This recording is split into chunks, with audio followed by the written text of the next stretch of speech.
porque es una de las técnicas que más se usa en el laboratorio clínico. Todos ustedes han entrado al laboratorio clínico ¿para qué? Para el dosaje de glucosa, a lo mejor, de hemoglobina, por ejemplo, proteínas totales, a lo mejor tus familiares, glucosa, colesterol, creatinina, urea. Entonces, ustedes han aprendido en esta primera clase en qué consiste esta técnica de fotometría que la usan a menudo los tecnólogos médicos del área del laboratorio clínico. ¿De acuerdo? ¿Qué es lo que tienen ustedes que recordar? El fundamento de esta práctica. ¿Cuál es? Las sustancias coloreadas absorben luz. Por eso, ¿con qué elemento se mide esta absorción de luz? Con la absorbancia. Pero, estas sustancias coloreadas no en cualquier longitud de onda absorben luz. Entonces, fijamos el intervalo de longitudes de onda del espectro electromagnético en el rango de luz visible. ¿De acuerdo? Este que usamos nosotros todos los días para ver los colores. Entonces, las sustancias coloreadas absorben luz en ese intervalo de longitudes de onda, luz visible. Entonces, se ha elegido, ustedes primero vieron, buscar en qué longitudes de onda de la luz visible esta sustancia coloreada que tenían en el laboratorio hacía o tenía una mayor absorbancia. ¿En qué longitud de onda? No se confundan longitudes de onda dado en nanómetros con absorbancia. Absorbancia es el efecto de absorber. En otras palabras, de manera sencilla. Me voy a hablar un poquito de la matemática, de la fórmula. Hablemos en el lenguaje coloquial, usual, comúnmente para poder entender. Absorbancia tiene que ver con absorción de luz. Longitud de onda tiene que ver con el espectro electromagnético.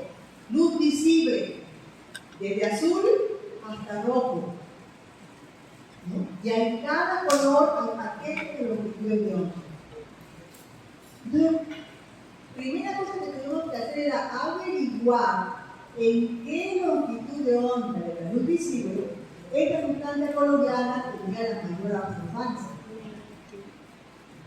Y una vez que fijamos en qué longitud de onda tenía la mayor absorbancia, que diga que de paso no es una sola absorbancia, suele haber un intervalo de absorbancia donde haya la máxima absorción de luz. ¿De acuerdo? Entonces, una vez que fijamos, que vimos eso, ahora en el espectro, en el equipo, fijamos esa longitud de onda mayor. ¿No? Esa longitud de onda donde había la mayor absorbancia, dicho de otra manera. Ahora la siguiente parte era poder averiguar, ¿no?, qué concentración tenía la sustancia coloreada. Ya sé en qué longitud de onda tiene la mayor absorbancia, fijo en el aparato eso, y ahora la siguiente fase que tengo que averiguar es la concentración de la sustancia coloreada. ¿No? La muestra problema. Se les dio a ustedes una muestra problema, ¿no?, en la misma sustancia coloreada, pero no sabíamos su concentración. Entonces, para ello, armamos la gráfica de curva de calibración o curva estándar. ¿Y cómo hacemos la curva estándar? Usando estándares. ¿Qué es un estándar? Es la sustancia coloreada, pero de concentración conocida. Usted pudo averiguar la concentración de los estándares, sí, ¿no? ¿no? Aplicando la fórmula de 1 por C1 igual a B2 por C2. ¿De acuerdo? ¿No? Se les dio la concentración del stock, o sea, la concentración de la sustancia coloreada, ¿no? Donde de ahí lo vamos a sacar 1 mililitro, 2 mililitros, 3 o 4, no sé cuánto más era, ¿ya? Y lo llevábamos a un volumen final, creo que de 10. Vamos a suponer que fue de 10, volumen final en el tubo. Averigüe usted, ¿no? En el protocolo a cuánto de volumen final lo llevó. Y con todo este dato, concentración del stock, cantidad, volumen de lo que sacó usted de stock, volumen total, ¿no? Del tubito donde usted colocó la sustancia coloreada. Usted puede averiguar la concentración 2 de ese tubo, aplicando la fórmula de 1 por C1 igual a B2 por C2. ¿Hasta aquí estamos? ¿Qué es un estándar? Una sustancia de estudio, pero de concentración conocida. ¿De acuerdo? Y con estos tubitos lo llevamos al espejo, ¿verdad? Y hicimos la lectura. Para el tubo número 1, en una concentración tal, tu lectura, tu absorbancia era tal. Para el tubo número 2, que tu concentración era Z, su lectura era de tal. O sea, tu absorbancia era de tal. ¿De acuerdo? Y así sucesivamente. Ahora lo que hicieron fue hacer una gráfica de curva estándar. Cogieron su papel milimetrado, ¿verdad? Y armaron allí, pusieron ahí los puntos que ustedes habían. A ver, en el eje de las IES, la absorbancia, en el eje de las X, la concentración que había en cada tubo, ¿ya? Recuerden, miren, y esto es porque ustedes están muy automatizados. Les pongo papel milimetrado y no saben cómo trabajar con el papel milimetrado. Claro, bueno, tampoco tienen la experiencia, ¿no? La primera cosa que hay que hacer con el papel milimetrado es primero usted establecer sus escalas, ¿ya? En el eje de las IES y en el eje de las X. ¿Cómo establecer tus escalas, profesora? ¿Por ejemplo? A ver, ¿vas a ir de 1 en 1 o vas a ir de 0.1, ¿no? Hasta la máxima lectura que tiene tu cuerpo? O a lo mejor vas a ir de punto 5 en punto 5. Establece cuántos cuadraditos van a ser 0.5.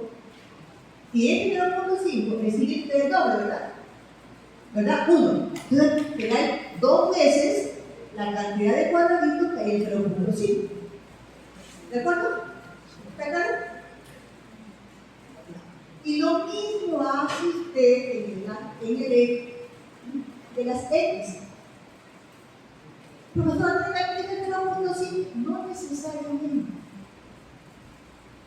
La escala puede variar, pero establece la primera. ¿De acuerdo? Una vez que tú has establecido la escala en tu gráfica, ahora sí encaja los puntos que tienes de tus datos. Para una concentración tal, ubico a dónde corresponde la concentración tal del tubo 1 en el eje de las X, y ahora ubico en qué parte está la absorbancia del tubo número 1 en el eje de las X. Encajo. Entonces marco un punto de confluencia, absorbancia con concentración, pongo un punto ahí y así hago los otros puntos. Una característica de la gráfica de curva estándar es que tú después vas a unir todos los puntos que has colocado en la gráfica con una recta que parte del origen. ¿Ya? Que parte del origen. Vamos a ver por qué. es importante que parta de origen, como un ejemplo que vamos a ver, no es topometría, pero sí de encima más adelante. ¿Ya? Siguiente paso. Me han dado la muestra problema. Quieren que averigüe la concentración de esta misma, es una muestra, pero de concentración desconocida. ¿Qué cosa hago? ¿Cómo averiguo? ¿Voy a aplicar la fórmula de 1 por T1 igual a B2 por T2? No, no tengo datos de eso. Entonces, una manera es, ya sé, voy al espejo fotómetro y leo la solución al espejo fotómetro y obtengo el dato de absorbancia de la muestra problema. Ahora, ¿cómo averiguo la concentración de la muestra problema que ya tengo su absorbancia? Voy a la gráfica de curva estándar, ubico en qué parte de la escala de la gráfica, ¿no?, de la curva estándar encaja la absorbancia de la muestra problema, ¿ya? Y fácil, encajo, choca con la letra de la curva estándar, he marcado, ¿no?, primero, y luego la bajo hacia el eje de las cejas. Y averiguo de esta manera la concentración de la muestra problema. ¿Está claro, verdad? Sí. Muy bien. Otra manera más rápida, porque imagínense, está uno en emergencia, encontró una con la curva estándar y todo lo demás, el paciente se murió, ¿no? Entonces, ¿qué cosa es lo que hace el criminólogo médico de la laboratorio clínico? De esa curva estándar, él saca factores de calibración. ¿Ya? Ustedes ya saben que es un factor de calibración. Y le sacan factores de calibración al tubo número 1, al tubo número 2, al tubo número 3, al tubo número 4, y a todos los demás que ha hecho y que están en la gráfica de la curva estándar. Ahora saca un promedio, un factor de calibración promedio. Muy bien, y ahora sí, más sencillo. Concentración de la muestra problema es igual al factor de calibración promedio por absorbancia de la muestra problema. ¿De acuerdo? ¿Está claro acá? ¿Alguna pregunta? ¿Algo que te haya quedado claro en la práctica?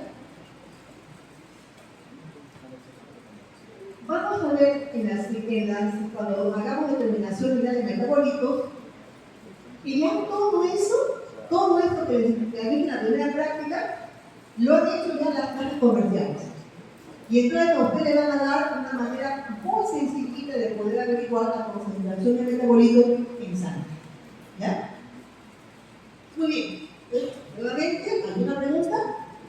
¿Alguna inquietud? ¿Algo que me haya quedado claro?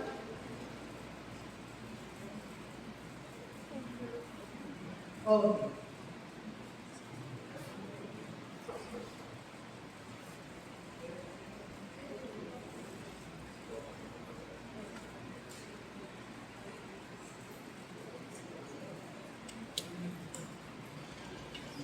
Ay, con los talones. Pasa, muy intensa. No hay evidencia. ¿La comparta?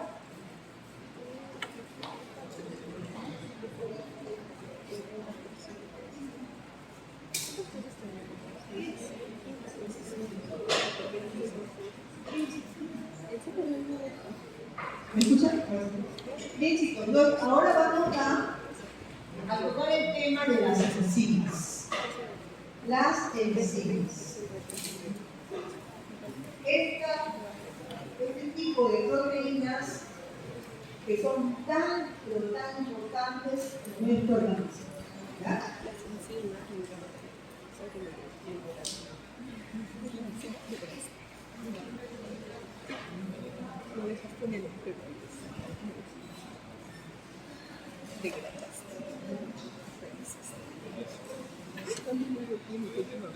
Muy bien.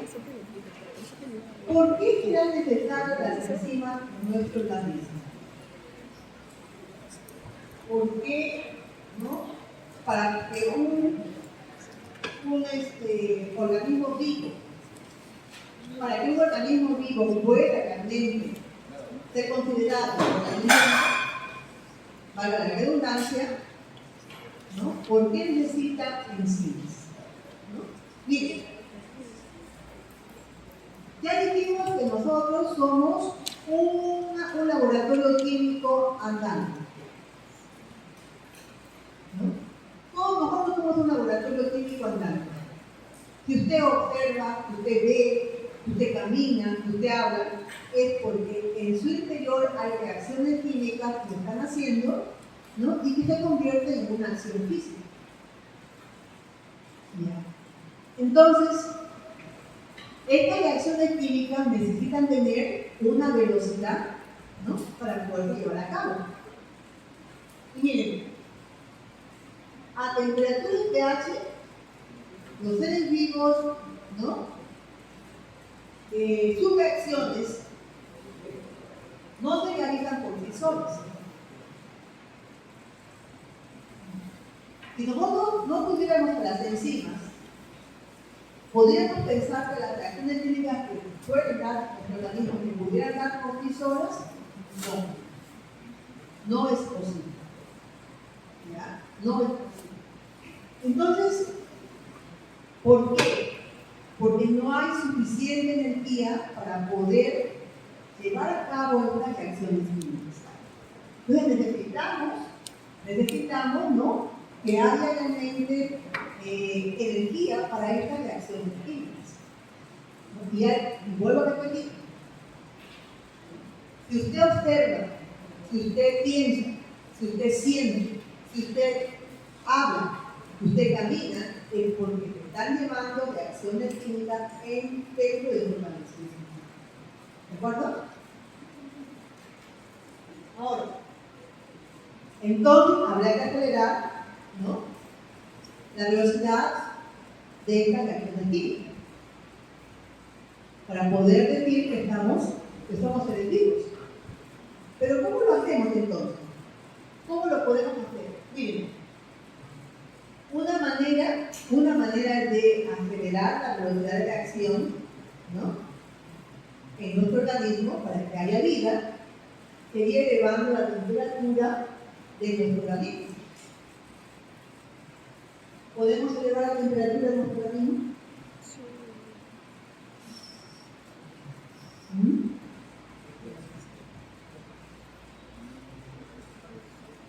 ¿Se puede elevar la temperatura en un organismo humano? A ver, chicos, pensando, en construir el cerebro, ejercítelo. ¿Sí o no? ¿Podemos elevarlo? A ver. Lo llevo a 39 grados centígrados. ¿Ah? ¿Qué pasa con el organismo a 39 grados centígrados? ¿Verdad que convulsionamos? ¿No? ¿No es acaso que a los niños se cuida de eso la vida?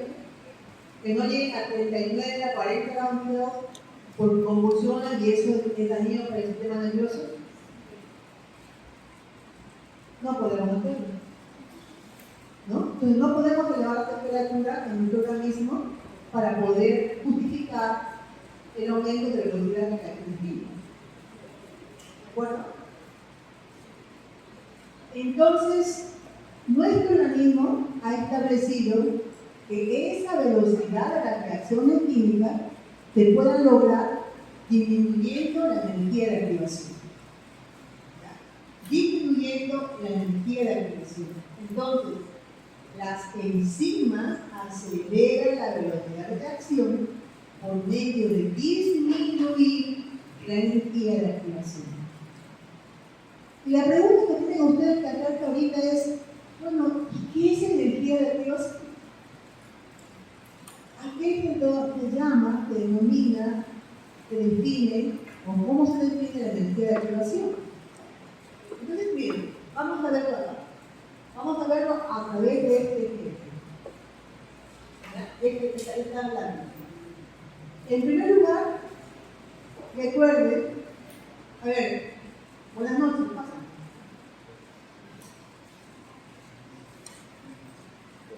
Pues ya le digo, tiene falta. En primer lugar, miren, recuerden cómo es la vida de una enzima. ¿Ya? La tengo acá. Enzima más sustrato. Sustrato es, ¿no?, aquel compuesto a la cual la enzima va a hacer la que, ¿no?, que se convierte en algo interesante. ¿Ya? Luego forma, miren, forma este complejo que llamamos estado de transición, un complejo enzima-sustrato.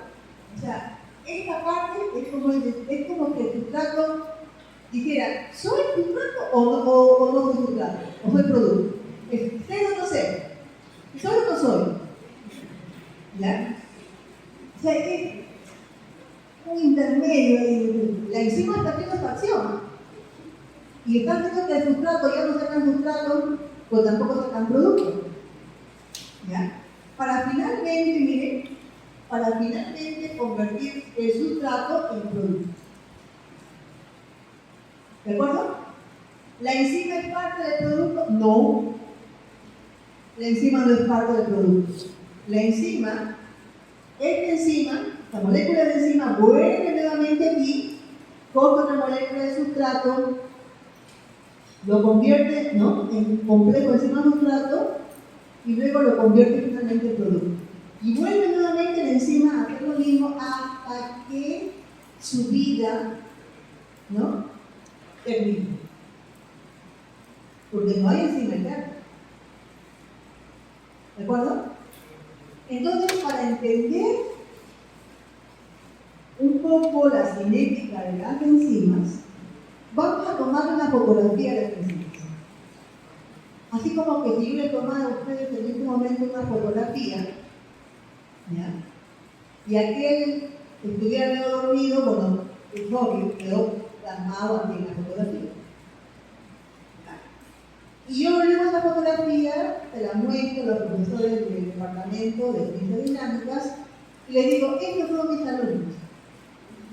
¿No? ¿Usted cree que ella va a pensar que usted todo el tiempo está en esta forma de la fotografía? ¿Verdad que no, no? Ellos entenderán que fue un instante de la vida de ustedes. Y yo capté con la fotografía. Igualito es esto. Igualito es esto de acá. Refleja un instante de la vida de las enzimas. Pues ya les digo, esta enzima vuelve nuevamente acá, coge una molécula de sustrato, lo convierte en sustrato, lo convierte en producto, vuelve nuevamente y así hasta que su vida termine. ¿De acuerdo? Sí. Pero vemos ahora qué es energía de activación, porque las enzimas, ¿no?, aceleran la velocidad de reacción por medio de disminuir la energía de activación. ¿Ya? Miren, se pueden hacer reacciones químicas sin enzimas y más bien con otro compuesto químico. Sí, hay los llamados catalizadores inorgánicos, que en el mundo de la química, ¿no?, de la ingeniería química, todo ese tipo de cosas, la usan. ¿De acuerdo? Entonces, en el esquema que ven ustedes acá, miren, tienen ustedes acá el sustrato, ¿no? Tienen aquí, miren, a este estado de transición que es esto que está acá, y luego tienen al producto. ¿Ya? Y luego tienen al producto. Lo que esté moradito, viene a ser la reacción realizada por un catalizador inorgánico. Y lo que está en verde aquí, y que va a dar producto, es lo que hace la enzima. Entonces, la energía de activación, miren, es la energía necesaria para que el catalizador inorgánico o la enzima puede alcanzar este estado de transición. ¿Ya? Y una vez que alcance ese estado de transición, ya de manera espontánea viene el otro producto. Algo así como que si yo tuviera una loma y llevara una pelota grande, ¿no? ¿Verdad que a la hora de subir a la loma hacemos esfuerzo? Imagínense usted empujando la pelota grande, la bola grande, ¿no? Y llevándola hasta la cima de la colina, o de la loma, ¿no? ¿Usted necesitó energía? Claro que sí, ¿no? Usted llega a la loma, no con la pelota, pero transpirado, ¿no? Ya que desfallece, ¿de acuerdo? Usted gastó energía, usted invirtió energía para poder llevar a esa pelota a la loma. Ahora bajo. ¿La va usted a bajar ayudándolo? ¿Verdad que no? Le da usted una simple patadita y la pelota baja espontáneamente hasta, ¿no? hasta la base de la loma y va bajando actividad, ¿no? Hasta que se para la pelota. Igual es esto, ¿no? Esa energía de activación era necesaria para poder llevar el sustrato a esta lomita, que es el estado de transición, que es esto. ¿Ya? Y una vez que alcanza esto, ya lo demás es espontáneo. No requiere mayor esfuerzo. Noten que tanto el catalizador inorgánico que está en morado como la curva que está en verde que corresponde a la enzima, ambos hacen el mismo producto, solo que noten la diferencia. La enzima no necesita una alta energía de activación. La enzima con esta cantidad de energía de activación, ¿no? ya consigue el mismo producto que un catalizador inorgánico. Entonces, las enzimas, ¿no? su velocidad de reacción, ¿no? se lleva a cabo por medio de disminuir la energía de activación de la reacción. ¿Está claro? Okay. ¿Seguimos entonces? ¿Alguna pregunta?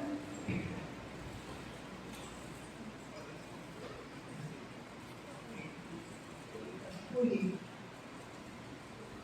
¿Por qué enzimas de nuestro organismo? ¿No? Miren, hay una ventaja con enzimas. Hay la eficiencia catalítica y la elevada especificidad. La eficiencia catalítica, ¿no? Las reacciones se llevan a cabo a una velocidad ideal. ¿De acuerdo? O sea, por ellas no somos lentos como la tortuga y tampoco somos rápidos como un coyote. ¿Ya? Adquirimos una velocidad, ¿no? adecuada y sobre todo porque recuerde la primera clase que yo les mostré todas unas vías complejas, ¿no? Donde vamos a ver que el sustrato de una enzima da producto, se convierte en producto, ese producto es sustrato de otra enzima, ¿no? ¿De acuerdo? Y este producto que es sustrato de la enzima 2 se convierte en producto. Y este producto es a su vez sustrato de la enzima 3. Es como decir una cadena de postas. Y ustedes saben que en una cadena de postas hay que saberle dar el palito al que va a continuar. Porque si usted lo deja caer, perdió la carrera. Entonces, así como este el primer atleta, ¿no? la carrera de postas, tiene que saber disminuir su velocidad y saber cómo darle la paletita esa al otro para que no la suelte y la coja. De igual manera también la velocidad de la católica tiene que ser a una velocidad ideal. Entonces, por eso, ¿no?, las enzimas son eficientes. Hay una eficiencia catalítica ideal para que podamos obtener la vida. El otro aspecto es la elevada especificidad. Cualquier sustrato es sustrato, o cualquier compuesto, mejor dicho, ¿es sustrato de alguna enzima X? No. Las enzimas tienen especificidad de sustrato. Pues algunas, o muy pocas, que solo tienen un sustrato. Hay otras que es un grupo de sustratos. Por ejemplo, L-aminoácidos. Profesora, ¿y de aminoácidos? No. Ya no. Y con de aminoácidos, diferencia, no, tengo que ir. Y no va a ser la reacción. ¿Ya? Vamos a ir viendo ejemplos a medida que avancemos con el curso. Entonces, eficiencia catalítica. ¿Ya? Elevada especificidad, lo último que expliqué. Muy bien. Miren, veamos un ejemplo. La glucosa oxidasa. La glucosa oxidasa la vamos a usar en la eliminación de glucosa en suero. Es una enzima que ya las fabricantes de los kits de laboratorio clínico la han aislado y te la venden. Esa enzima tiene como sustrato solamente a la glucosa. Profesora, ¿y la galactosa es bien parecida a la glucosa? No, no la acepto. Entonces, esa es una especificidad absoluta. ¿De acuerdo? Pero tiene en cambio a la hexoquinasa y a la glucoquinasa. ¿No? Pues bueno, la glucoquinasa, que vamos a hablar sobre esta enzima más adelante, ¿no? La glucoquinasa también es específica solamente para la glucosa. Si hay mucha galactosa en nuestro organismo, ni caso le va a hacer. Pero la hexoquinasa es diferente. La hexoquinasa tiene un grupo de sustratos, ¿no?, que es la glucosa,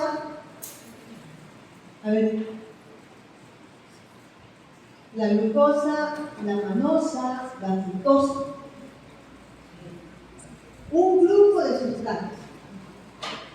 Entonces, esta es una especificidad ya no absoluta. ¿De acuerdo? Y vamos a ver después por qué. Recuerden a la hexoquinasa y a la glucoquinasa, convertido la glucosa en glucosa de fosfato, ¿verdad? La primera fase de la glicólisis. ¿Ya? Acá hay una especificidad amplia. Pero cuando yo hablo de especificidad amplia, no se refiere que está cualquier sustrato, ¿no? Y ustedes se dan cuenta, ¿no? ¿Quién tiene la glucosa con la manosa y la fructosa? Tiene bastantes similitudes. Y solo la glucoquinasa acepta eso.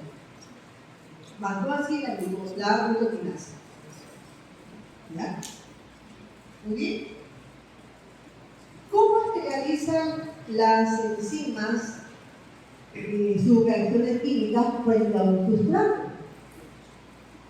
Miren, esta imagen de alguna manera ilustra un poco la asunto también. Tenemos aquí, miren, al sustrato. Esta es la enzima. ¿Y qué es lo que podemos observar en esta figura? En cualquier lugar que el sustrato se va a unir a la enzima, o sea, en cualquier lugar de la enzima el sustrato se va a unir, pues fíjate que no. La enzima tiene un lugar donde el sustrato va a entrar, ¿no? Y ese lugar donde está el sustrato, donde va a encajar el sustrato, tiene mucho que ver con el alto, largo y ancho de ese sitio. ¿Cómo conseguimos conseguimos un largo, alto, ancho y una proteína? Ya lo hemos visto en la clase anterior. ¿Con una estructura primaria? ¿Secundaria? ¿Terciaria? ¿Cuaternaria? ¿Ah? ¿Cómo conseguimos un alto, largo y ancho de una proteína? Señores, ¿con qué estructura? Hablen fuerte. Terciaria, muy bien, terciaria. ¿Ya? ¿De acuerdo? Entonces el sustrato no va a tener cualquier lugar de encima, ¿no? Tiene un lugar. Y miren esto. Para ello, miren, esto de acá. Todo esta forma, ¿no? ¿Qué se entiende? Que comienza a adaptarse a la forma del sustrato. ¿Ya? Miren cómo encaja el sustrato aquí, como que si fuera la llave de la cerradura. ¿De acuerdo? Una vez que el sustrato encaja en este sitio especial de la enzima, a la cual vamos a llamar sitio catalítico o sitio activo, entonces este sustrato se va a convertir en complejo enzima-sustrato, ¿verdad? ¿De acuerdo? Eso es lo que decíamos. ¿Ser o no ser? ¿Soy o no soy? ¿No? Para finalmente convertirse en producto, ¿de acuerdo? Convertirse en producto y, bueno, y la enzima quedó intacta para una siguiente reacción. Entonces, importante en una enzima el sitio catalítico, el lugar donde se fija y cataliza el sustrato. Entonces, en ese sitio catalítico vamos a mapearlo. Vamos a mapearlo en zonas. En una parte de este sitio catalítico, un grupo de cadenas laterales de aminoácidos, porque las enzimas son aminoácidos, ¿verdad? Son proteínas, ¿verdad? Son aminoácidos, ¿no? Dijimos que vamos a pensar en el enlace peptídico, en el carbono alfa de los aminoácidos, o en qué parte del aminoácido vamos a pensar. Grupo funcional. En la cadena lateral, ¿verdad? ¿No es cierto? ¿Por qué? Porque ya el carbono alfa está formando el enlace peptídico. Olvida que tiene. Entonces, en ese sitio catalítico hay cadenas laterales de aminoácidos. ¿Ya? Hay un grupo de aminoácidos con el cadena lateral que se van a encargar de fijar al sustrato. ¿No? Algo así como que yo cogiera a uno de ustedes del brazo y lo jalo. ¿Y lo jalo para qué? Para que otro de ustedes lo catalice. ¿Ya? Está bien cómodo. Pues tengo que sacarlo. Tengo que chaparlo primero. ¿No?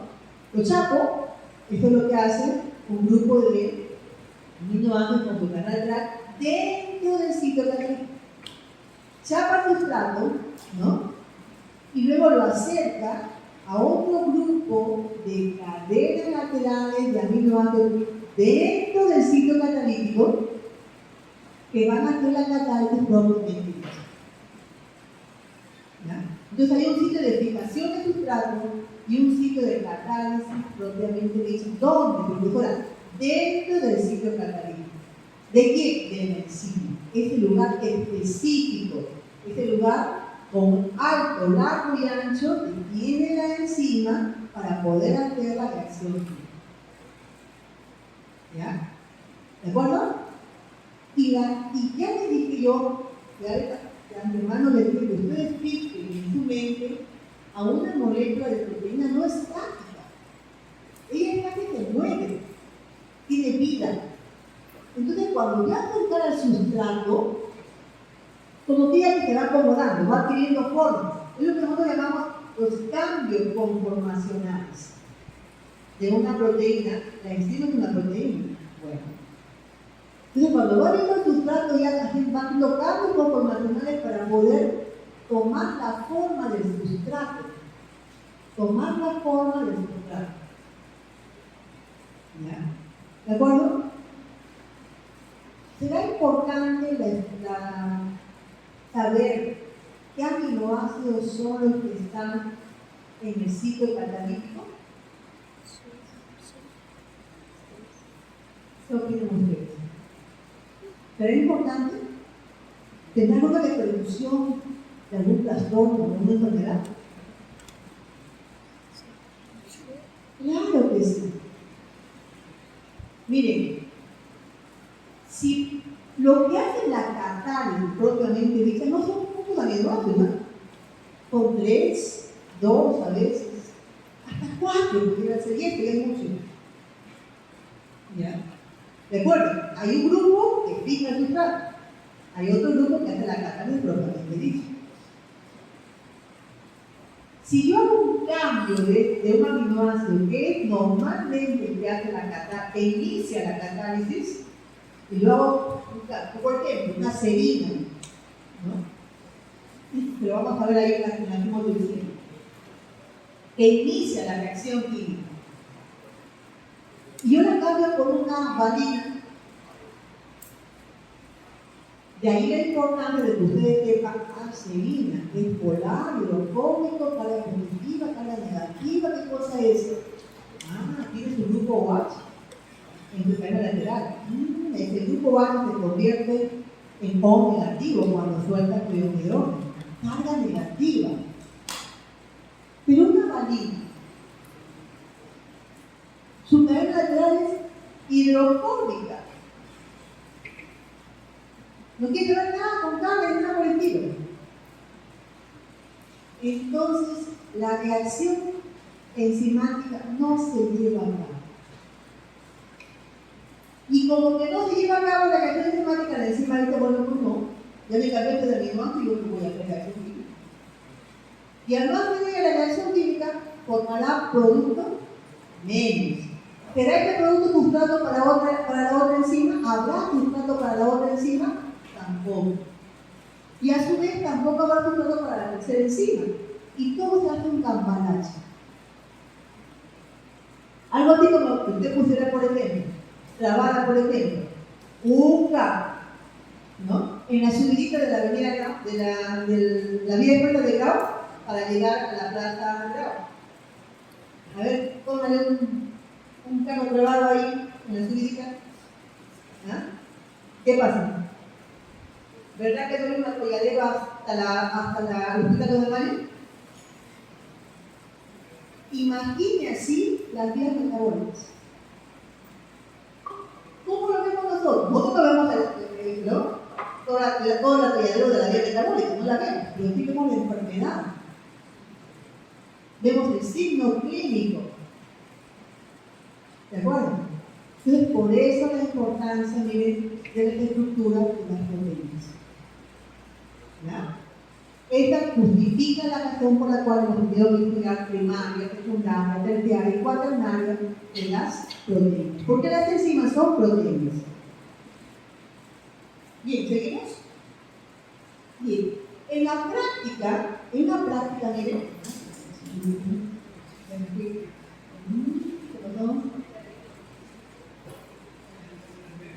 Wow.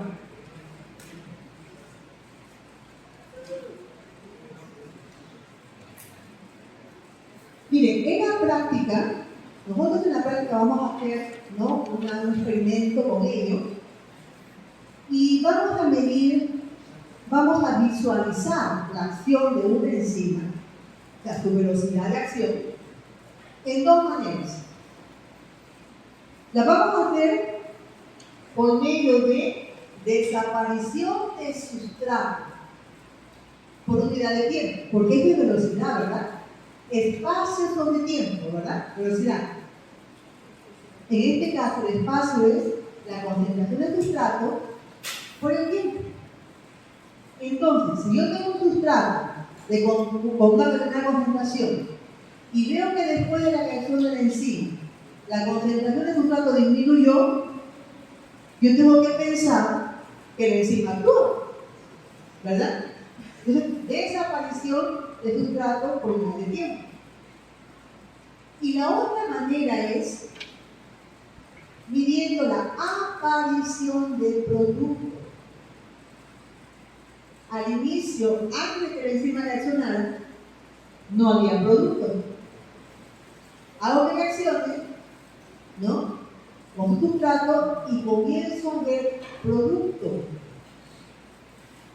Aparición de producto. Yo tengo que pensar que la enzima actúa, la enzima está funcionando. ¿De acuerdo? Ahora, ¿cómo yo determino cómo va? A ver, ¿cómo determino yo? ¿Tengo que medir desaparición de sustrato o tengo que medir la aparición del producto? ¿Cómo? Por color. Vamos a suponer que el sustrato tiene color. Y cuando la enzima reacciona, el color está más tenue. Hasta que finalmente, si lo dejo más tiempo, desaparece el color, se vuelve transparente. Entonces, estaré usando yo la estrategia de desaparición del sustrato por tiempo. Pero sucede que el sustrato no tiene color, pero sí podría colorear el producto.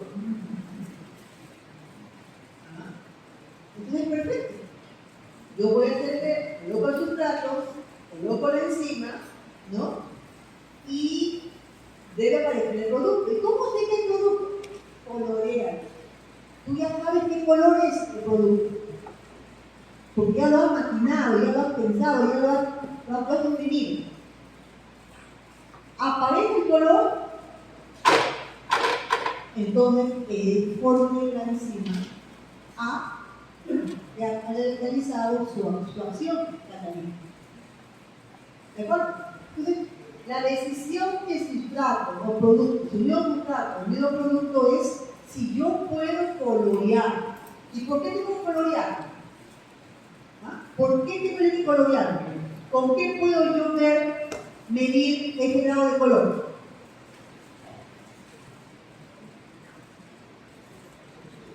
Con la primera práctica del curso, la espectrofotometría, ¿verdad? De color en el blanco de luz visible, ¿verdad? Profesora, ¿pero qué longitud de onda voy a hacer? Fácil. Pon tu solución de producto y comienza a rastrear en qué longitud de onda está la mayor absorbancia. Eso que tienes en la primera práctica. ¿De acuerdo? Entonces, esta es la estrategia para poder determinar, ¿mido el sustrato o mido el producto? ¿De acuerdo? Eso es lo que vamos a hacer en la práctica. Muy bien. Bien.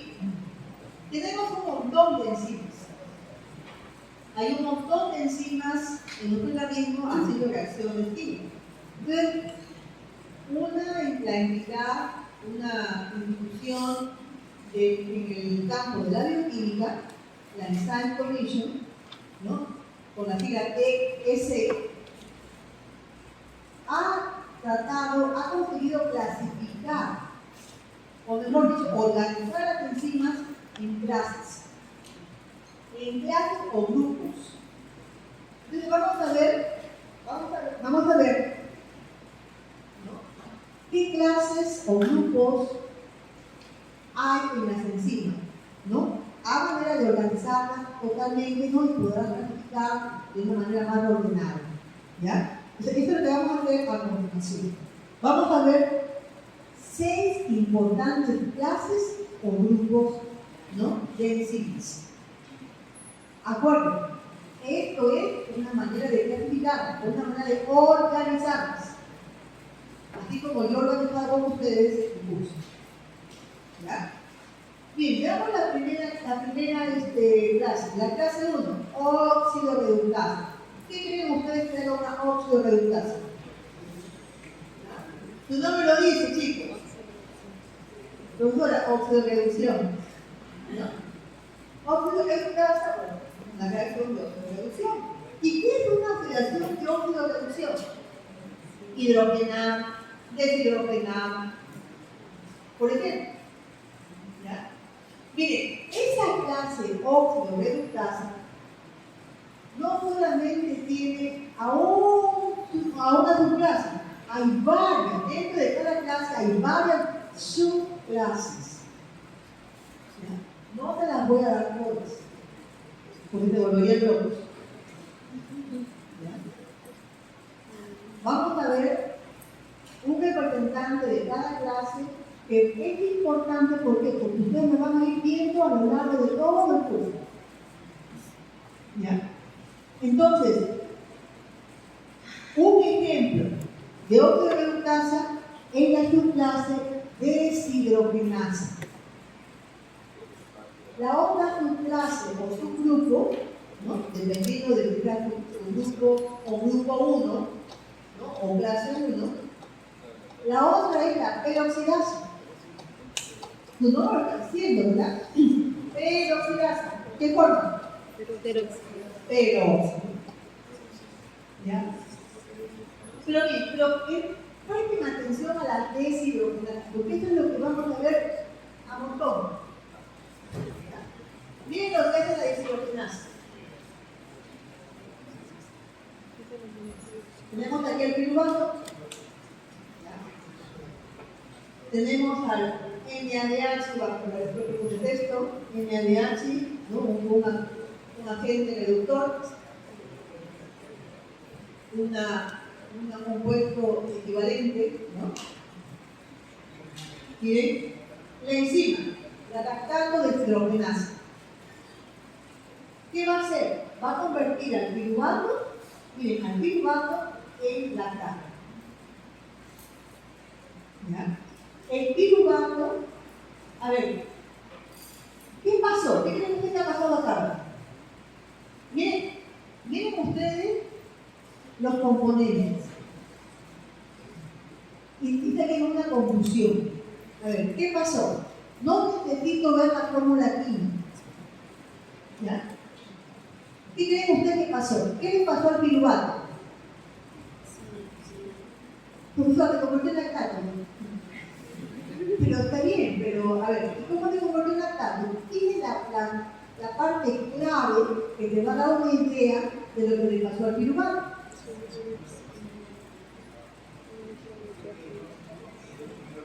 ¿Verdad? ¿El NADH perdió un hidrógeno? Sí. ¿Perdió uno o perdió dos? Perdió dos. Entonces añadió hidrógeno, ¿no? Y cuando uno añade hidrógeno, sirve para comprar dobles enlaces en la estructura de la molécula. Y pues el piruvato tiene un grupo C.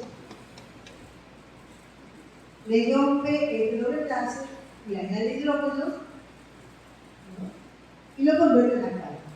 No necesito saber ser experto en reacciones químicas. Observen la reacción, fíjense en la reacción, qué es lo que pasa, producto, fíjense. No es nada de otro mundo. Entiéndanlas. Compenetrense con ellos. No tengan miedo. ¿Ya? Ellas les están hablando, pero ustedes no les están entendiendo. ¿De acuerdo? Muy bien. Ahora, noten esta flecha. Va por acá, va por allá.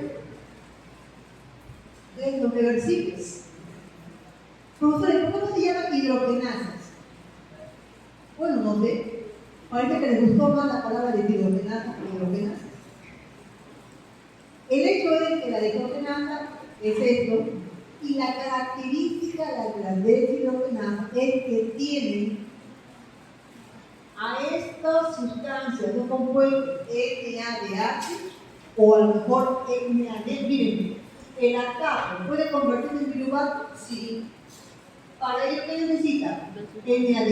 ¿Dónde está el NAD, doctora? En la lactato deshidrogenasa. La lactato deshidrogenasa es parte. O sea, ¿dónde va? En el sitio catalítico de la lactato deshidrogenasa. ¿Ya? ¿La LND son cadenas laterales de aminoácidos? No, no son cadenas laterales de aminoácidos, ¿no? Pero este grupito NAD o NADH, mayor hidrógeno, se ubica en el sitio catalítico de la lactato deshidrogenasa. Hay un grupo de aminoácidos de cadena lateral, ¿ya?, que fija al NAD o al NADH, lo fija, ¿de acuerdo?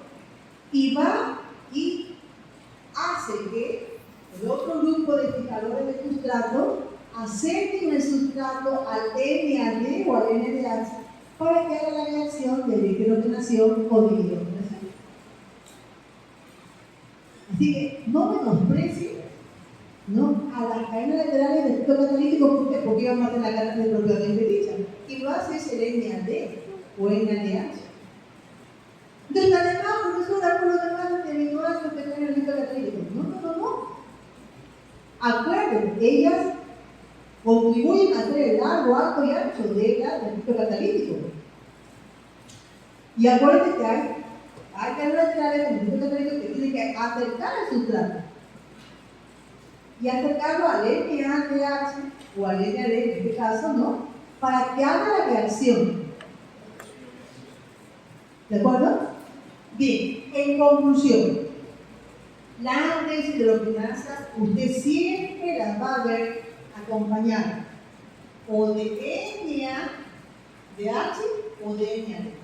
Y ya sabe que esos compuestos que son coenzimas, que vamos a ver más adelante, están en el sitio catalítico de la enzima. ¿Quién es la enzima en este caso? La lactato deshidrogenasa. ¿Ya? ¿Qué clase? La segunda. Subclase deshidrogenasa. ¿De acuerdo? Bien, veamos otra clase. Clase 2. Transferasas. A ver, la palabra transferasas. ¿Qué creen ustedes que haga? Transfiere. ¿Qué transfiere? Grupos funcionales. Transfiere grupos funcionales. ¿Qué grupos funcionales pueden transferir? Amino, acilo, fosfato, glucosílico, grupos monocarbonados. ¿De acuerdo? Y aquí también en esta clase 2, hay también subclases. Varias subclases. No les voy a complicar la vida. Vamos a ver un ejemplo de ello. Las llamadas aminotransferasas, ¿no? O como antiguamente les llaman también transaminasas. Esto lo vamos a ver en un metabolismo de proteínas, ¿no? Transfieren. ¿Qué transfieren? Miren a la carta, miren a la figura. A ver, miren la figura, ¿no? Aminotransferasas. ¿Qué van a transferir? Aminoácido o grupo amino. Grupo amino. Grupo amino. ¿Ya? Y miren, a ver, acá tengo la alanina, ¿verdad? ¿La alanina tiene un grupo amino? Claro que tiene un grupo amino. ¿Ya? Este que ven ustedes aquí es un cetoácido. Cetoácido. Este es un aminoácido, este es un cetoácido. Este de aquí es un cetoácido. Sí, miren el piruvato, está con doble enlace. ¿El piruvato también es un cetoácido? Sí, también es un cetoácido. ¿El glutamato también es un aminoácido? Es un aminoácido. Entonces, a ver, ¿cuál es la diferencia? ¿Qué cosa creen ustedes que pasa acá? Transferencia. A ver, ¿quién transfirió? La alanina. La alanina transfirió su grupo amino. ¿A quién? Al cetoglutarato. Miren la composición del cetoglutarato y miren la composición del glutamato. Igualito. La única diferencia es que tiene el grupo amino después. Entonces, el cetoglutarato, al recibir el grupo amino, se convirtió en un nuevo aminoácido. ¿Qué aminoácido? El glutamato. ¿Y qué le pasó a la alanina por perder su grupo amino? Convirtió en un cetoácido. ¿Cuál cetoácido? El piruvato. ¿De acuerdo? Entonces, hay que adelantar algo. Cuando la alanina pierde su grupo amino, ¿en qué cetoazo se convierte? En piruvato. Cuando, a ver, ahora noten, miren, esto es también, ¿no? Reversible. Puedo hacer que el glutamato, miren, puedo hacer que el glutamato ceda su grupo amino al piruvato. ¿Puedo hacer que el glutamato ceda su grupo amino al piruvato? Sí. Y si el piruvato recibe un grupo amino, ¿en qué se convierte? ¿Ah? Si el piruvato recibe un grupo amino, ¿en qué se convierte? En alanina. Mire usted los átomos de carbono aquí, los átomos de carbono acá. Cuéntelo si quiere. Y se va a dar cuenta que no, resulta que después de que me diga, fácil. Acá hay una transferencia, ¿no? Clase transferasa. ¿De acuerdo? ¿Está claro? ¿Seguimos? Clase 3, hidrolasa, clase 3, ¿no? Esta es la que tiene la mayor cantidad de enzimas. ¿Por qué? Porque lo que hace es cortar, ¿no? Cortar como tijera. Por ejemplo, las proteínas se cortan en pequeños aspectos. Sí, ¿por qué? Por las hidrolasas.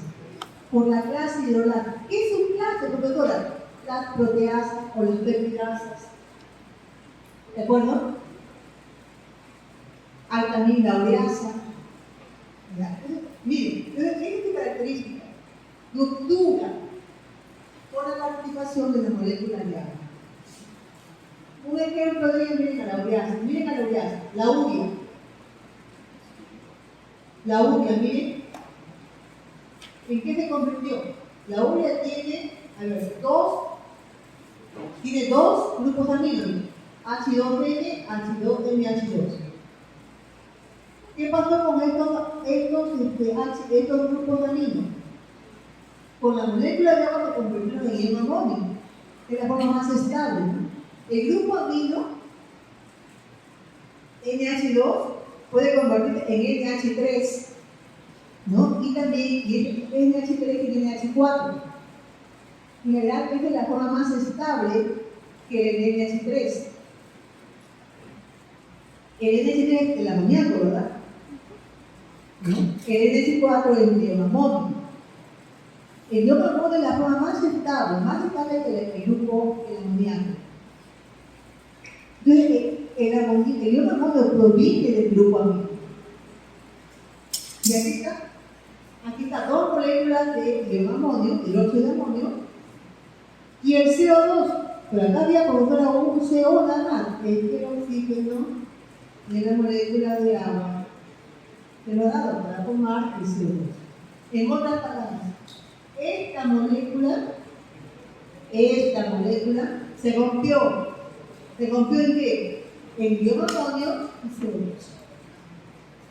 ¿No? Por la participación de una molécula de agua. ¿Qué grupo es? ¿Qué clase es? Hidrolasa. Las peptidasas, las proteasas, ¿no? Son del grupo 3 hidrolasa. Son las que rompen en las peptídeos. Muy bien. La clase 4, las diasas. Miren. Las clases 4, las diasas, ¿sirven para qué? Para añadir o eliminar moléculas de agua, amoníaco, CO2, ¿no? O para formar o eliminar dobles enlaces efectivamente. Un ejemplo de ellas son las descarboxilasas, ¿no? Las deshidratadas, las alcoholasas. A ver, veamos este ejemplo. Miren al piruvato. El piruvato tenía doble enlace, se lo hemos visto, un grupo CO. Se convirtió en acetaldehído, el grupo CHO, ¿no? ¿Rompió su doble enlace? Sí.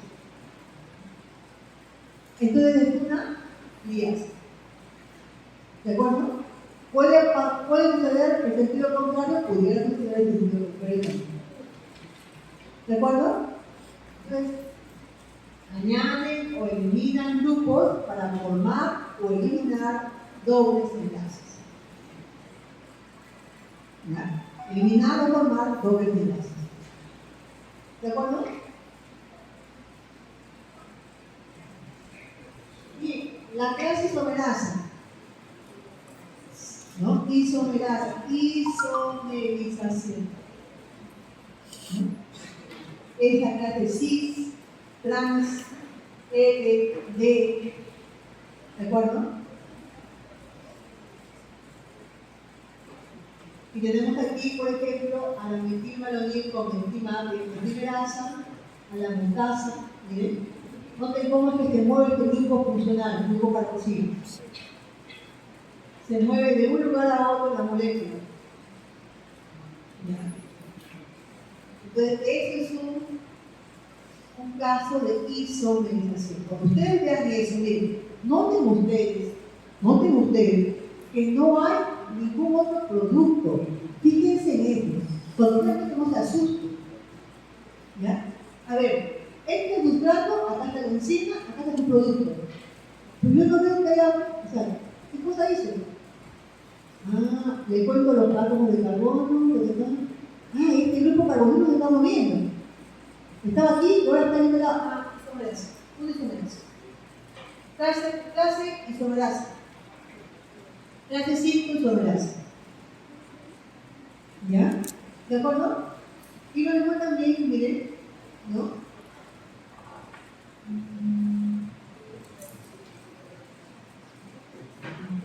Sobre todo de acá, les voy a, esto de acá, sobre todo de acá, creo que por aquí me he equivocado algo yo. Sí, bueno, isomerasa. Ligasa, ¿qué hace? Ligan, ¿no? ¿Qué ligan? Miren, ligan al proteína de enzima A con una molécula de bicarbonato para poder dar lugar al D-metilmalonil con enzima A. ¿De acuerdo? Ligan. Y para ello, miren, hacen uso de ATP. Pero noten ustedes, para fosforilar, no fosforilan, porque miren, el ATP tiene tres fosfatos. ¿Están o no están aquí los fosfatos? Hay dos, hay uno. No fosforilaron.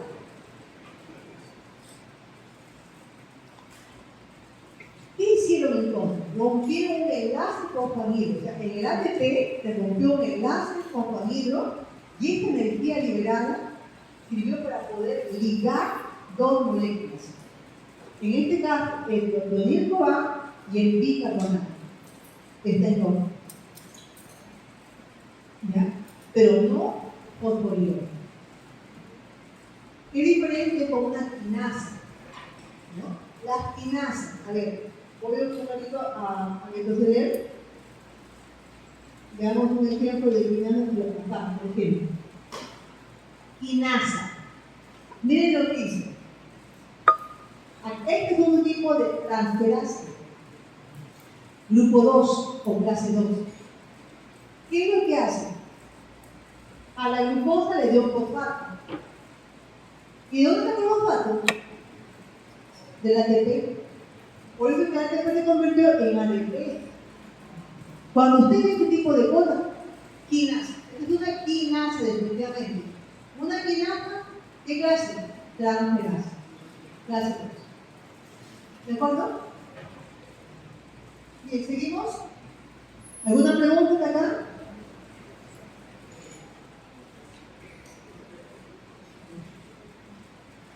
Muy bien. Esto es como decir el DNI de la enzima. ¿Ya? Esto es el nombre sistemático. Miren, la exoquinasa Su nombre completo es ATP hexofosfotransferasa, alias exotinasa. ¿De acuerdo? Y esto es su DNI. La E y la C del Site Information. El primer número indica la clase o grupo. Acuerden, clase o grupo lo mismo. El primer número indica la clase. El siguiente número indica el subgrupo o subclase de la clase. ¿Ya? Luego hay un subgrupo o una subclase de la subclase o del subgrupo. ¿De acuerdo? Y finalmente el número de la enzima propiamente dicho. Ese para poder decir su DNI. Este es su nombre completo, verdadero, con su alias, ¿no? Es más fácil decir quinasa a que decir ATP hexofosfotransferasa. Pero cuando usted vea ese y vea este primer número, le está indicando la clase. ¿De acuerdo? De lo demás, no se puede pedir. ¿Seguimos? Bien, bueno, acá me puse el ejemplo de la exotinasa, ¿no? Muy bien. ¿Hasta aquí preguntas? Ok. Miren, hemos visto enzimas, ¿no? Y estas enzimas hemos visto que algunas son puramente proteicas, ¿no? Y hay otras enzimas que tienen proteína y tienen otro compuesto más, el ejemplo de la lactato deshidrogenasa. En la lactato deshidrogenasa había un NAD o un NADH, para depender hasta dónde dirija la reacción, que estaba en el sitio catalítico.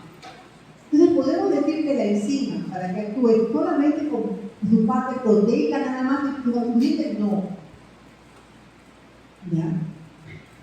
Este tipo de enzima, bueno, a la que es puramente proteica, es una proteína simple, pero a la que tiene un compuesto orgánico que no es aminoácido solamente, se le denomina proteína conjugada, ¿no? Denominada enzima. Por tanto, esta proteína, que es una enzima, tiene su parte proteica, a la cual denominamos coenzima, y el cofactor. El cofactor puede ser inorgánico como puede ser orgánico. ¿Ya? El inorgánico, metales de transición, zinc, hierro, magnesio, manganeso, por ejemplo. ¿De acuerdo?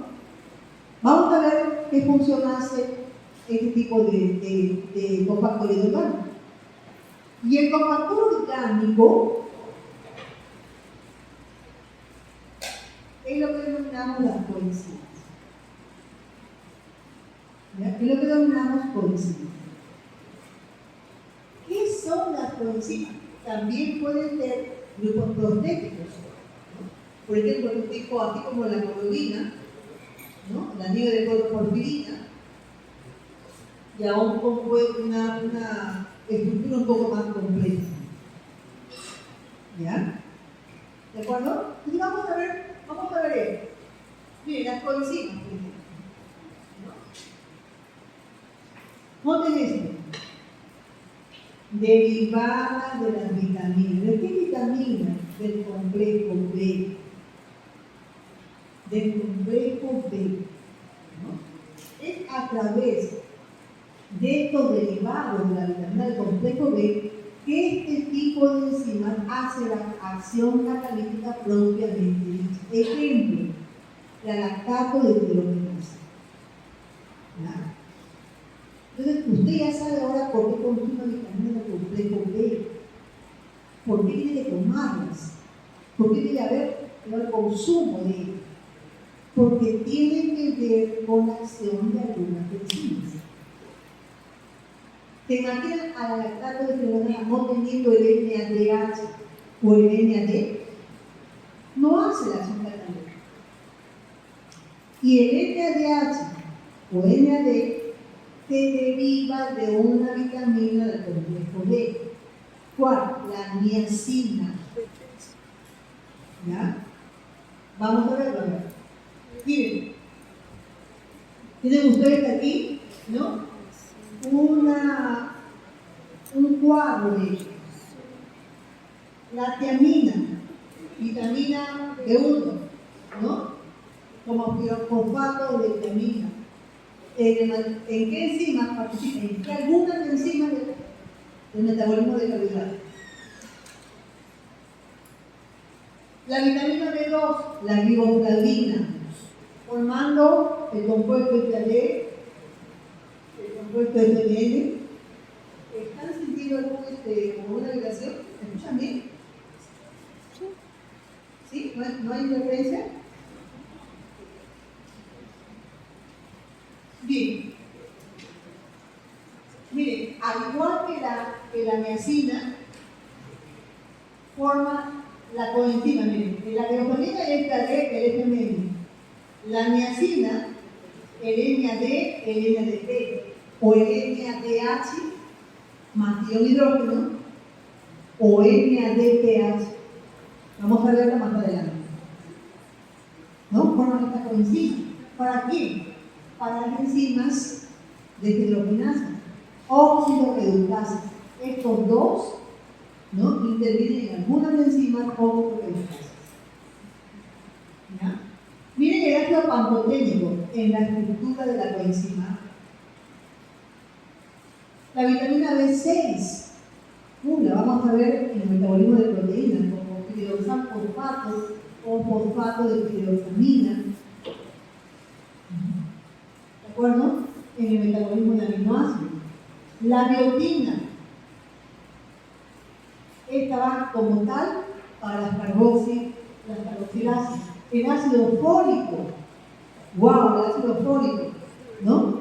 Para el movimiento de compuestos monocarbonados, formando el dihidrofolato, el tetrahidrofolato, ¿no? También el metabolismo de proteínas de los ácidos nucleicos, la formación de nuevas moléculas de ácidos nucleicos, ¿no? La vitamina B12, la cobalamina, en el metabolismo de lípidos, ¿no?, y de proteínas. Estas vitaminas de complejo B forman coenzimas. Entonces, usted ya sabe para qué usted utiliza o consume, mejor dicho, vitaminas del complejo. Bien, y veamos algunos ejemplos, porque ustedes tienen que saber más o menos la estructura de estas coenzimas. ¿No? Miren a la nicotina, adenina y nucleótido. ¿Por qué se llama nicotina, adenina, dinucleótido? Acá hay dos nucleótidos. Dinucleótidos. Dos nucleótidos. ¿Cuáles son los dinucleótidos? Miren. El primero que queda acá. Este es el nucleótido de nicotinamida. Nucleótido de nicotinamida. Nucleótido. ¿Qué pasa con un nucleótido? Base nitrogenada, azúcar y fosfato, ¿verdad? ¿Tiene esto eso? Base nitrogenada, el azúcar, la ribosa, el fosfato. Este es un nucleótido. Este es otro nucleótido. La adenina, la ribosa y el fosfato. Por eso que es nicotina, adenina, dinucleótido. ¿Dónde está? O sea, esta es una coenzima importantísima para el lactato de hidrogenasa. Con ella es que hace para la lactato de hidrogenasa la acción de óxido reductasa. ¿Se imaginan disfaltar por deficiencia de vitamina del complejo B, sobre todo de la niacina? Ahora, de toda esta molécula, ¿cuál de ellas, qué parte es la que hace la acción de óxido reducción? Es justamente este anillo de nicotinamida.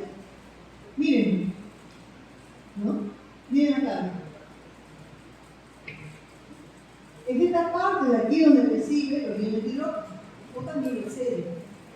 Profesora, y entonces el resto de la estructura, mejor me quedo con este pedacito nada más. Este NAD es como que yo hiciera, te lo voy a ilustrar.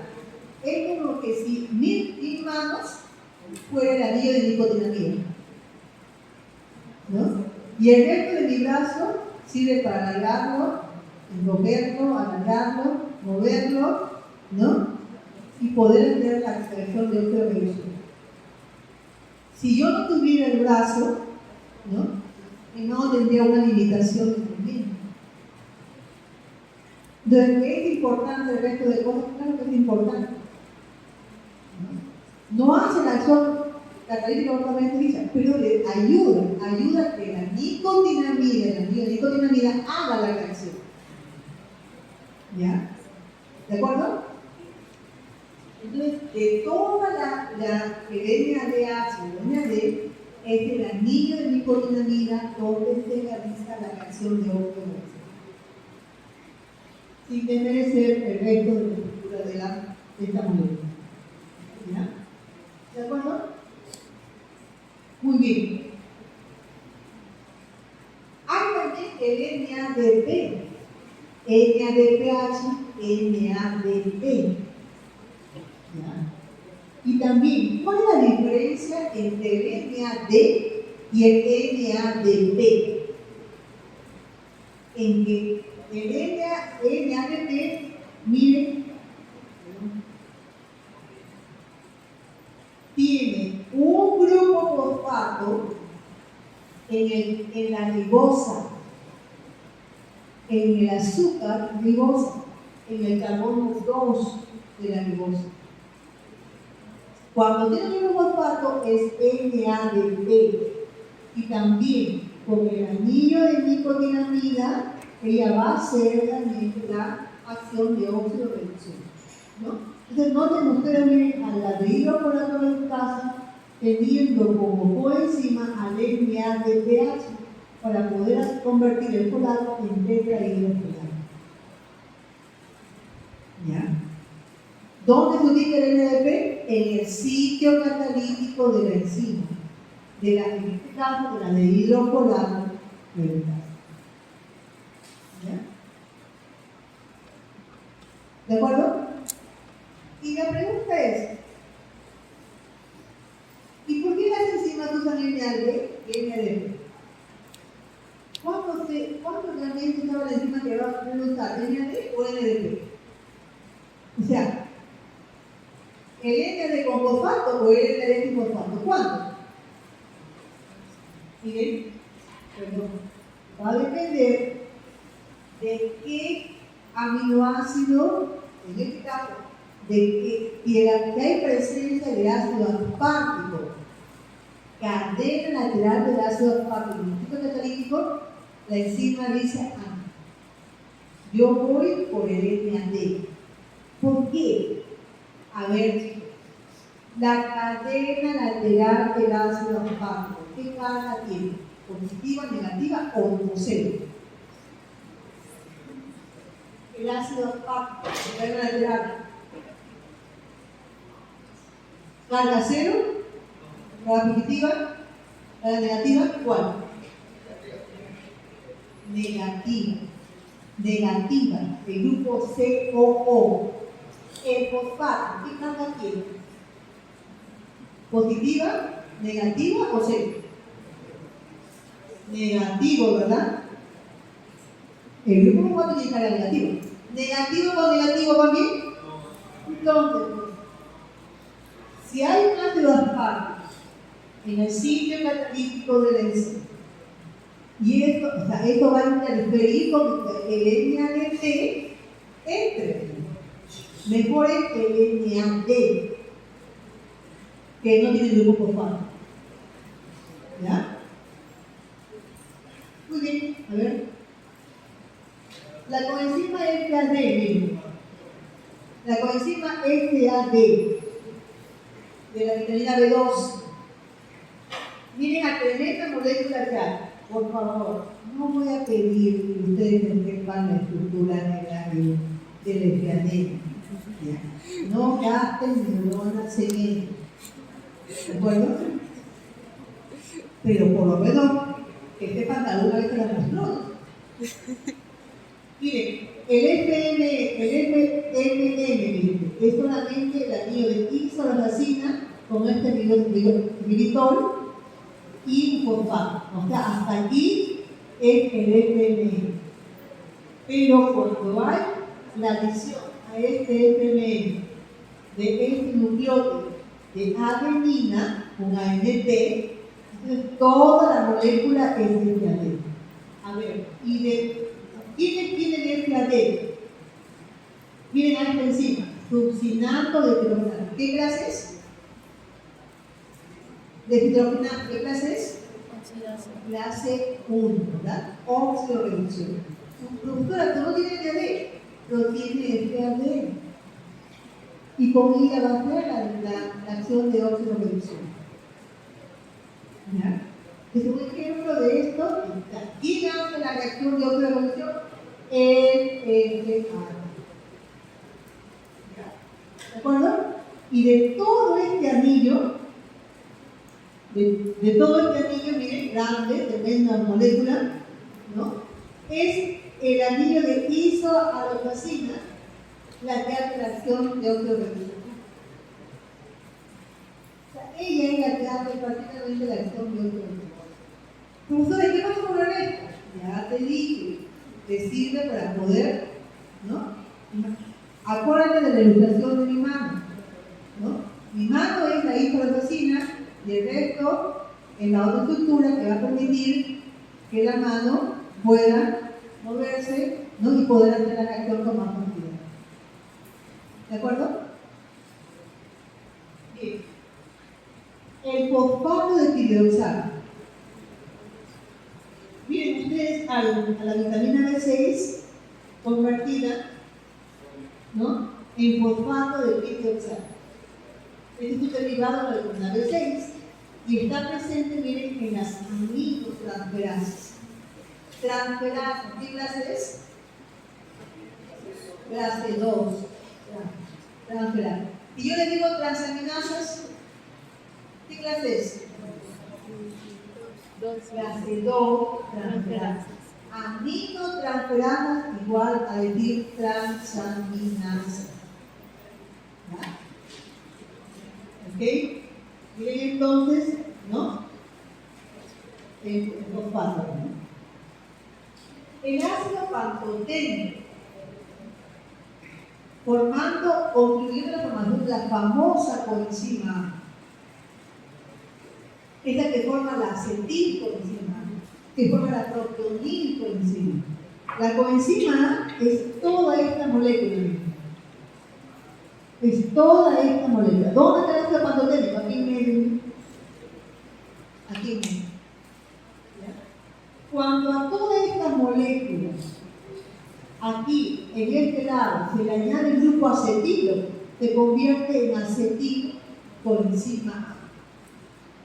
Si yo le añado a este grupo tiol, le añado un grupo propionil, se convertirá en propionilcoenzima.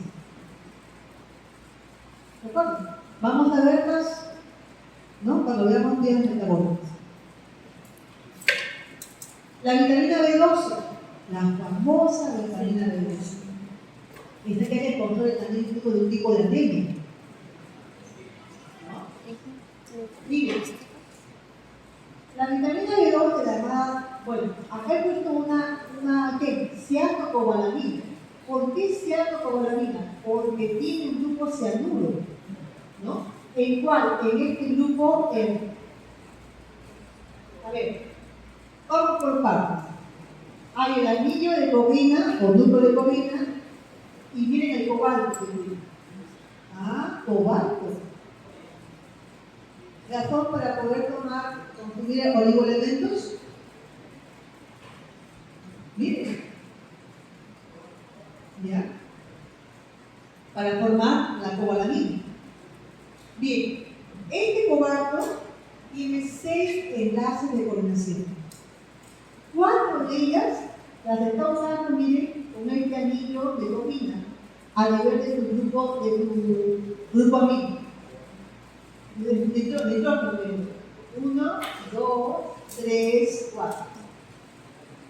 El quinto enlace de coordinación, no de valencia, estoy refiriendo a coordinación, la usa para unirse a este anillo que dice midafórico.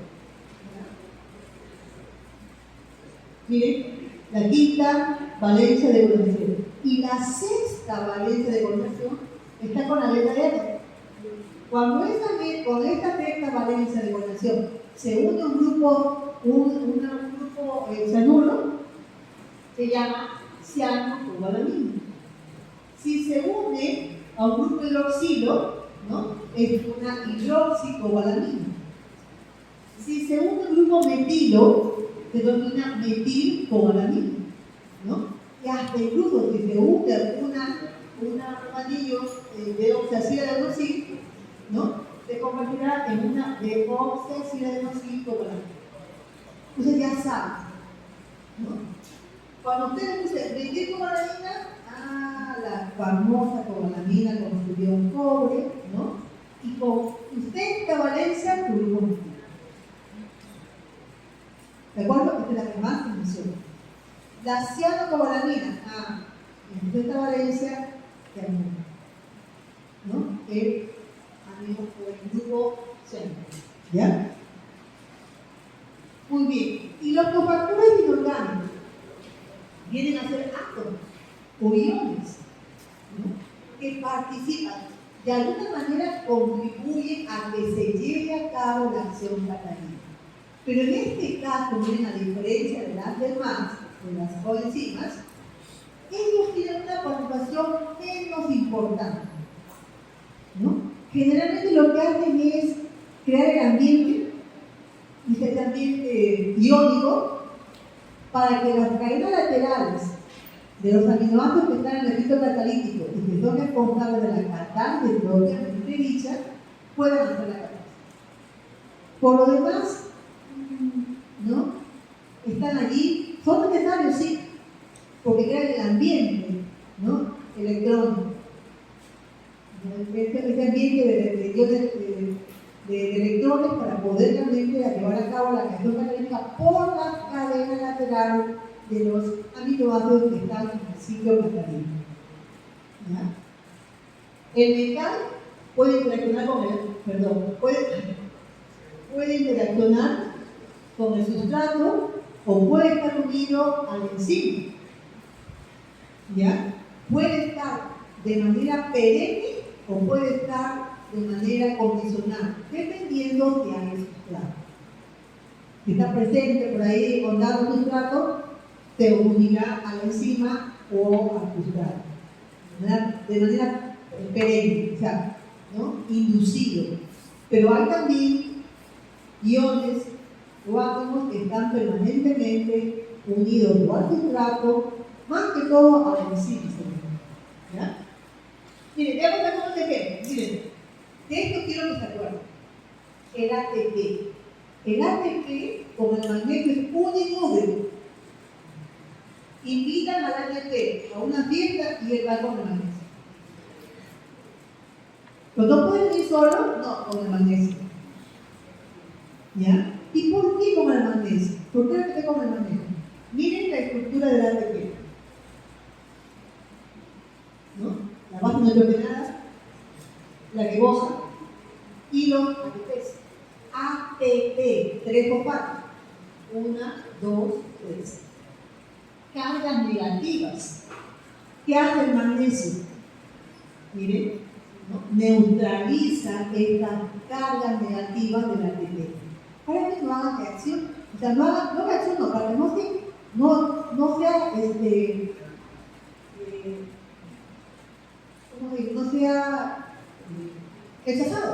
sea rechazado. ¿Ya? ¿De acuerdo? Entonces, facilita de esta manera la aplicación al enzima. Claro, con cargas negativas puede haber rechazo. Pero si el magnesio está presente, va a ir a neutralizar la carga negativa y va a favorecer que el ATP pueda unirse al sitio catalítico del enzima. La exoquinasa, las quinasas que siempre necesitan el ATP, va el ATP acompañado del magnesio. Cuando usted escuche quinasa, ¿no? Exoquinasa, protoquinasa, quinasa, no sé, con la palabra quinasa, usted ya dice, ni modo, que es la enzima con el ATP y el magnesio, ni modo. ¿De acuerdo? Haciendo lo que ya les he mostrado. Muy bien. Bien, la carboxipeptidasa, carboxipeptidasa A, miren cómo el compartido orgánico enzima, ¿no? Miren, ustedes noten aquí enzima. Necesita de ella para poder iniciar su acción catalítica. ¿Qué más? Otras enzimas, miren que necesitan cobre. La leptina oxidasa, esta tiene que ver con la formación de colágeno, sobre todo con esta fibra gruesa del colágeno. Y miren lo que es la ausencia, ¿no? La falta de cobre pudiera afectar a la enzima y dar lugar a alteraciones óseas y disfunción de los metales. Otra enzima es la superoxidasa, esta que tiene que ver, esta que nos ayuda a contrarrestar los radicales libres. ¿Ya? Radicales que pueden dañar a cultivos endémicos. Esta enzima tiene como cofactor al cobre, ¿no? Y sirve para esto. ¿De acuerdo? La tirosinasa, que interviene en la síntesis de la melanina, también tiene como cofactor al cobre. La ausencia de cobre va a ayudar a que la enzima no funcione como debe ser y por lo tanto haya alteraciones en la alimentación. Entonces, señores, ya sabe usted, pues aquí nos vamos a quedar, ya sabe usted por qué tiene que consumir vitaminas del complejo B, por qué tiene que consumir oligoelementos. No solamente es para que tengan los huesos bien formados, es también para que algunas enzimas funcionen como debe ser, porque actúan como cofactores inorgánicos. ¿De acuerdo? ¿Preguntas? Muy bien. Tienen 10 minutos para poder descansar, chicos, y podemos entrar al técnico, ¿ya?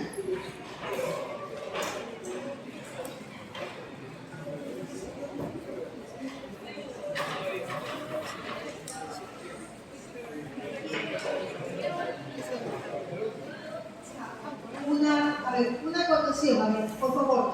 Quiero reunirme con los grupos del profesor José Olivera. Vamos acá, por favor. Y al grupo del profesor Rubén. A mi izquierda, José Olivera, y a mi derecha, el grupo del profesor Rubén.